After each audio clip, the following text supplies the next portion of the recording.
Je vous remercie de la part de la Fondation Brigitte Bardot pour cette invitation. La Fondation Brigitte Bardot a réalisé pendant plusieurs années des investigations et aujourd'hui encore est partenaire d'organisations sur le terrain qui œuvrent justement pour le contrôle des conditions de transport des animaux, aux côtés desquelles la Fondation agit auprès des institutions pour dénoncer les conditions de transport qui sont subies par les animaux, aussi bien au sein du territoire européen qu'au-delà. La Fondation Brigitte Bardot partage plusieurs constats, notamment concernant les exportations d'animaux. Les contrôles qui sont effectués en France par les services vétérinaires sont très insuffisants, tant au niveau de la validation des carnets de route qu'au niveau des contrôles au chargement et sur les routes. Les carnets de route ne sont pas strictement contrôlés avant la validation des départs des animaux. C'est un fait qui a été d'ailleurs confirmé par les services du ministère de l'Agriculture en France, encore très récemment, dans une instruction de février 2020, qui révèle que la validation de carnets incomplets ou irréalistes concernant la programmation du trajet sont réalisées très régulièrement, qu'il n'y a pas de vérification des itinéraires notamment. Également, on constate une absence de planification en lien avec les postes de contrôle à la frontière de l'Union européenne, qui génèrent régulièrement des temps d'attente aux ports et aux frontières, y compris lors d'épisodes de forte température. Il est également fréquent, et ça a été d'ailleurs indiqué par des précédents orateurs, que des carnets de route soient validés alors qu'ils indiquent des ports comme étant le lieu de déchargement final, tout en sachant que ce n'est pas le cas, puisque le lieu de destination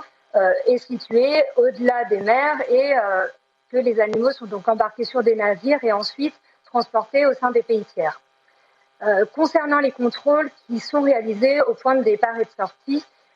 en France, on constate qu'il n'y a pas de contrôle systématique au chargement en cas de non-transport ou en cas d'export. Il y a également un manque d'uniformité des contrôles qui sont réalisés par les organismes certificateurs, donc même un manque d'uniformité en France entre les différents organismes. Et enfin, il y a un problème également de désignation des convoyeurs, puisque aujourd'hui les animaux partent sur des cargos au port de Sète principalement, sans qu'un convoyeur n'ait été désigné par le transporteur. La Fondation Brigitte Bardot réalise régulièrement des transports d'animaux lors de sauvetage et à l'occasion de se rendre compte très régulièrement à quel point les longs transports d'animaux ne sont pas compatibles avec la protection des animaux, même lorsque l'on met tout en œuvre pour respecter la réglementation. En France, pour vous indiquer un petit peu la problématique politique également, le ministre de l'Agriculture, en janvier 2020, a annoncé des mesures en faveur de la protection animale, dont des mesures concernant le transport, qui visaient notamment à augmenter les contrôles au chargement et en désignant notamment des vétérinaires privés pour les réaliser,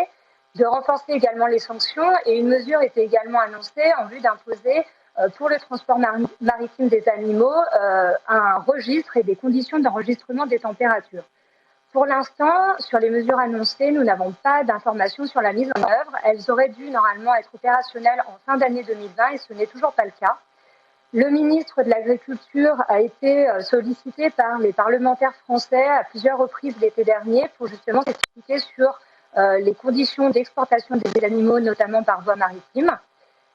Il a reconnu en octobre dernier, en répondant aux parlementaires qu'il avait interrogés, il a reconnu plusieurs états de fait qui sont plus que préoccupants par rapport à la situation des exportations d'animaux en France, puisque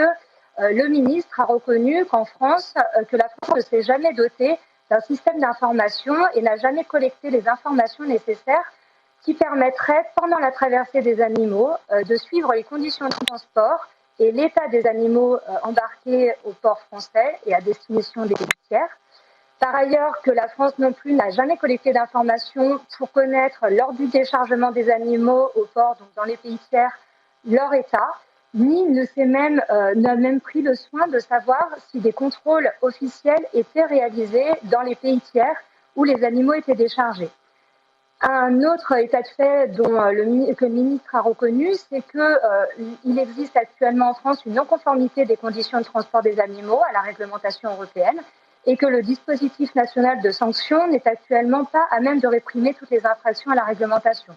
C'est les termes du ministre. Il a également indiqué que la compétence juridique de la France en matière de contrôle s'arrêtait au moment où les animaux embarquaient sur les navires et qu'il n'était donc pas possible de contrôler la façon dont les animaux étaient traités à bord. C'est notamment une affirmation qui va à l'encontre d'un système de contrôle des températures qui avait été annoncé en janvier 2020, donc qui révèle l'incompétence de la France et du coup certainement d'autres pays, puisque c'est une incompétence vis-à-vis des pays tiers, d'améliorer en tout cas le sort des animaux une fois qu'ils sont embarqués. Par ailleurs, donc, en affirmant qu'aucun contrôle n'était possible et qu'aucune information n'avait été collectée, le ministre a reconnu que la France n'était pas en mesure de s'assurer que les conditions de transport des animaux respectaient les dispositions du règlement CE1 2005, contrairement à ce qui est imposé par la jurisprudence de la CJUE depuis 2015. Donc en termes de recommandations, la Fondation Brigitte Bardot se bat pour la fin des longs transports et des exportations. On sait que la solution de mettre des garde-fous a priori aux exports d'animaux vivants existe déjà dans la réglementation par les contrôles, par différentes règles, mais on voit bien qu'elle n'est pas suffisante pour assurer une protection effective des animaux exportés vers les pays tiers. Le régime d'autorisation des départs, le régime des contrôles vétérinaires ne sont pas des garanties suffisantes pour s'assurer que les animaux sont protégés jusqu'au lieu de destination finale des animaux. L'encadrement des contrôles, des inspections, les systèmes de sanctions diffèrent d'un État membre à l'autre. L'exportation par voie maritime pose un vrai problème de responsabilité quant au sort des animaux sur les bateaux. Et la réglementation européenne propose déjà aux États membres d'adopter des réglementations plus strictes dans l'objectif de respecter la protection animale. Malheureusement, quasiment aucun État membre décide justement d'appliquer des règles plus strictes et de faire donc application de cette mesure dérogatoire. Dès lors, il nous semble nécessaire d'interdire les exportations d'animaux vivants pour maîtriser pleinement les conditions de transport et le traitement infligé aux animaux. La Commission européenne a d'ailleurs indiqué dans une réponse récente à l'eurodéputé Pascal Durand sur la question des exportations par voie maritime que la révision de la réglementation tiendrait compte des nouvelles données scientifiques et veillerait à ce que la législation soit facile à mettre en œuvre et à appliquer. Il nous semble qu'il n'est pas de plus simple réglementation à appliquer que celle qui prévoit une interdiction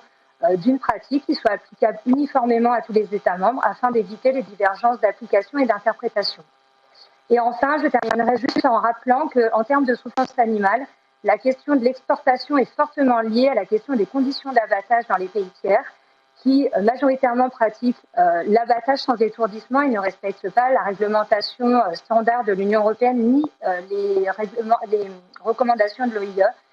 Et enfin, que si la réglementation doit être révisée, nous espérons qu'elle aboutira à une limitation stricte des temps de transport au sein de l'UE, ainsi qu'à l'interdiction des longs transports pour les animaux non sevrés et pour les femelles gestantes. Je vous remercie beaucoup de votre attention.